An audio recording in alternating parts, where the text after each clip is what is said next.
નાસ્તા માટે બહારના ખરાબ તેલમાં તળેલા અને અનહાઇજેનિક નાસ્તા કરતાં આપણે ઘરમાં જ રહેલી વસ્તુ અને ઘરના જ તેલમાંથી તળેલા તેવા હેલ્ધી નાસ્તા ઘરે બનાવતા જોઈએ છીએ. તો આજે આપણે તેવી જ એક ઇઝી અને પૂરી વણવાની ઝટઝટ વગર એકદમ ખસ્તા એવા મેથીપારાની રેસીપી બતાવીશ, જે એકદમ ફટાફટ બનીને તૈયાર થઈ જશે અને એકદમ બહારના નાસ્તા જેવા જ ખસ્તા અને ટેસ્ટી બનશે. અને આ પૂરી વણવાની ઝંઝટ વગર ફટાફટ બનીને તૈયાર થઈ જશે. તમે એકલા હશો તો પણ સાથે સાથે તળતા જઈને બનાવી શકાશે.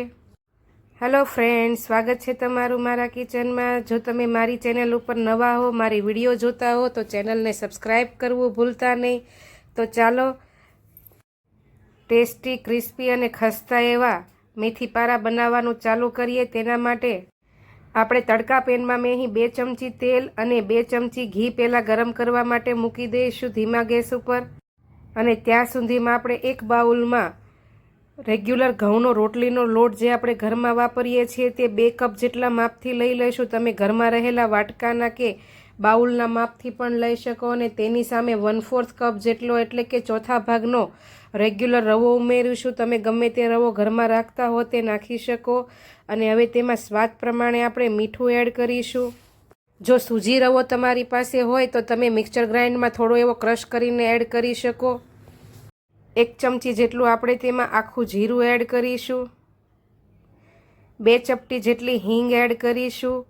અને તેની સામે 2 ચપટી જેટલી આપણે હળદર પણ એડ કરીશું. અડધી ચમચી જેટલું રેગ્યુલર લાલ મરચું પાવડર એડ કરીશું. હળદર અને મરચું બંને પૂરીને તળ્યા પછી આપણે મેંદો નથી વાપર્યો એટલે કલર એકદમ તેવો જ જળવાઈ રહે તે માટે એડ કરીશું. ન નાખવો હોય તો પણ ચાલે. અને હવે આપણે 1 ચમચી જેટલા અજમાને હાથથી વચ્ચે આવી રીતે ક્રશ કરીને એડ કરીશું. અજમાથી આ મેથીપારાનો ટેસ્ટ પણ સરસ આવશે અને પચવામાં પણ બાળકોને સરળતા રહેશે. હવે 1 મોટી ચમચી જેટલી કસૂરી મેથીને હાથ વચ્ચે આપણે ક્રશ કરીને આવી રીતે એડ કરીશું. જો કસૂરી મેથી ન હોય તો લીલી મેથી પણ તમે સારા પાણીએ ધોઈ ઝીણી ઝીણી સુધારીને પછી એડ કરી શકો. હવે ગરમ થઈ ગયેલું મોણ માટે તૈયાર કરેલું ઘી અને તેલનું મિશ્રણ તેમાં ઉપરથી એડ કરીશું.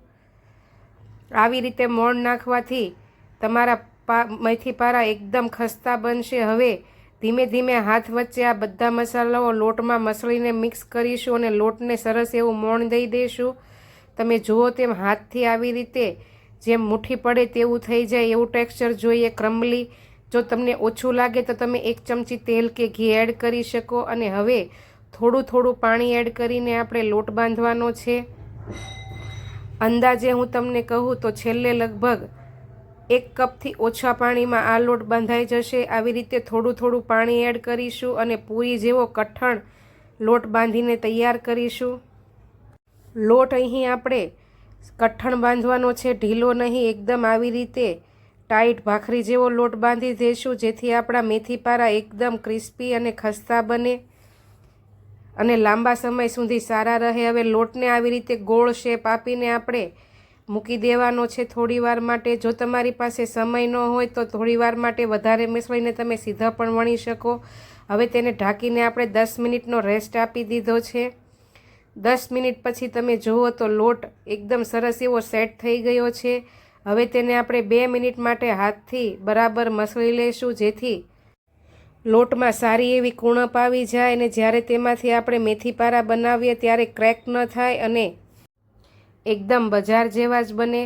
સરસ એવો લોટ કૂણાઈ જાય પછી હવે તેમાંથી આપણે માપસરના ભાગ પાડી લઈશું. મેં એમાંથી અહીં 5 મીડિયમ સાઇઝના લુવા મોટા તૈયાર કરી લીધા છે અને 2 હાથ વચ્ચે લુવાનો શેપ આપી દઈશું.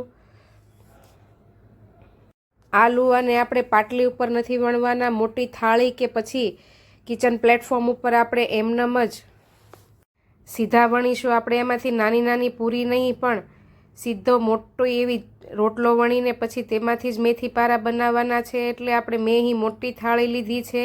હવે લુવાને થાળી ઉપર મૂકીને આવી રીતે પ્રેસ કરી દઈશું અને વેલણથી ગોળ શેપમાં પહેલાં આપણે થોડી એવી જાડી રહે તેવી રોટલી વણી લેવાની છે. આવી મીડિયમ થીક રોટલી વણાઈ જાય પછી આપણે એક સાઈડથી આવી રીતે વાળી દઈશું, સામેથી બીજો છેડો પણ તેવી રીતે વાળી દઈશું અને બંને બાજુથી વાળીને આવું ચોરસ પોકેટ જેવું તૈયાર કરી લેશું. અને ફરી પાછું આ જ લુવાને આપણે એકદમ પતલા એવા શેપમાં વણવાનું છે. રોટલી કરતાં સહેજ જાડું અને ભાખરી કરતાં સહેજ પતલું તે રીતનું આપણે વણીશું અને ચોરસ શેપમાં આવી રીતે સ્ક્વેર વણી જઈશું, જેથી આપણે મેથીપારા જે બનાવવા છે તેનો શેપ એકદમ સરસ એવો આવે. આવી રીતે જાડી પણ નહીં ને પતલી પણ સાઈઝનું વણાઈ જાય. એટલે હવે તેમાં આપણે આવી રીતે ફોક કાંટા ચમચીથી તેમાં આવી રીતે હોલ કરી દઈશું, જેથી મેથીપારા તમે જ્યારે તળો ત્યારે તે ફૂલે નહીં અને અંદરથી પણ એકદમ ક્રિસ્પી એવા તળાઈ જાય, કાચા ન રહે. એટલે આપણે આવી રીતે ફોર્કથી તેમાં હોલ કરી દેવાના છે. અને હવે ચાકુથી પહેલાં આપણે લાંબી આવી રીતે કિનારીની સાઈડથી લઈને છેક સુધી પટ્ટીઓ કરી લેવાની છે, એક જ સરખી બધી. અને આવી રીતે એક સરખી બધી જ થઈ જાય પછી હવે આપણે થાળી ફેરવીને તેમાંથી મીડિયમ સાઇઝના 3 કે 4 આવી રીતે કાપા મૂકી દઈશું. તમે જુઓ તેમ સરસ એવા મેથીપારા બનીને તૈયાર થઈ ગયા છે. પૂરી વણવાની ઝંઝટ વગર ફટાફટ જ વણાઈ જશે. તમે જુઓ તેમ બધા જ મેથીપારાના શેપ પણ એકદમ સરસ થઈ ગયા છે. હવે આવી જ રીતે આપણે બાકી જે વધેલા લુવા છે તેમાંથી સ્ક્વેર શેપમાં જ મેથીપારા બનાવીને તૈયાર કરી લઈશું.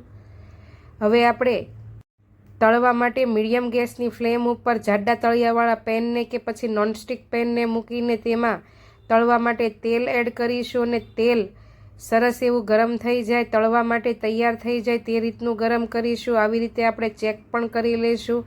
તેલ સરસ એવું ગરમ થઈ ગયું છે. હવે તેમાં આવી રીતે આપણે મેથીપારા મૂકીશું. તમે છૂટા નહીં મૂકો ને એમનેમ જ મૂકી દેશો તો પણ તે તેની જ રીતે એકદમ સરસ એવા છૂટા પડીને ઉપર આવી જશે. આવી રીતે બબલ્સ થવા લાગશે. બબલ્સ ઓછા થાય એટલે તમે જુઓ તેમ મેથીપારા એકદમ બધાથી છૂટા પડી ગયા છે. અને હવે તેને ચમચાથી આવી રીતે આપણે ઉલટ પુલટ પલટાવીને લગભગ 5 થી 6 મિનિટ માટે મીડિયમ ટુ લો ગેસની ફ્લેમ ઉપર આપણે તળીશું. એટલે એકદમ ગોલ્ડન કલરના થઈ જશે. તમે જુઓ તેમ સરસ એવા તળાઈ ગયા છે અને ક્રિસ્પી પણ થઈ ગયા છે. હવે તેને જ આપણે ઝારાથી આવી રીતે બહાર કાઢી લેવાના છે. તો બાળકો માટે નાસ્તામાં કે સાંજના સમયે નાસ્તા માટે, સવારમાં નાસ્તા માટે એકદમ બજાર જેવો જ નાસ્તો બનીને તૈયાર થઈ ગયો છે. તમે જુઓ તેમ એકદમ ટેસ્ટી પણ છે અને નાના મોટા બધાને જ ભાવશે. પૂરી વણવાની ઝંઝટ વગર એકલા જ ફટાફટ બનીને તૈયાર થઈ જશે. તમે સફર ઉપર જતા હો કે બહાર ગામ જતા હો ત્યારે પણ આ તમે ફટાફટ બનાવી શકશો. મારી રેસીપી જોતા હો ને મારી વિડીયો ઉપર નવા હો ને મારી ચેનલ સબસ્ક્રાઈબ ન કરી હોય તો ચેનલને સબસ્ક્રાઈબ કરી લેજો. બેલ આઇકન જરૂરથી દબાવજો, જેથી તમને મારી આવી નવી રેસીપીના નોટિફિકેશન મળતા રહે. બધા જ મેથીપારા સરસ એવા તળાઈ જાય એટલે હવે તેમાં આપણે ઉપરથી એકદમ બહાર જેવો ટેસ્ટ આપવા માટે તેમાં ઉપરથી આપણે સબરસનો પાણીપુરીનો મસાલો કે કોઈ પણ ચાટ મસાલો, ફ્લેવર મસાલો આવી રીતે એડ કરીને તેને તેમાં મિક્સ કરી દઈશું. ગરમ જ હજી આપણો મેથીપારા હોય ત્યાં. અને એકદમ ઠંડા પડી જાય એટલે એરટાઈટ બરણી કે કન્ટેનરમાં ભરીને તમે મહિનાઓ સુધી આ નાસ્તો ખાઈ શકો છો, તો પણ ખરાબ પણ નહીં થાય. તો ચાલો કાલે ફરી મળીશું. આવજો. જય શ્રી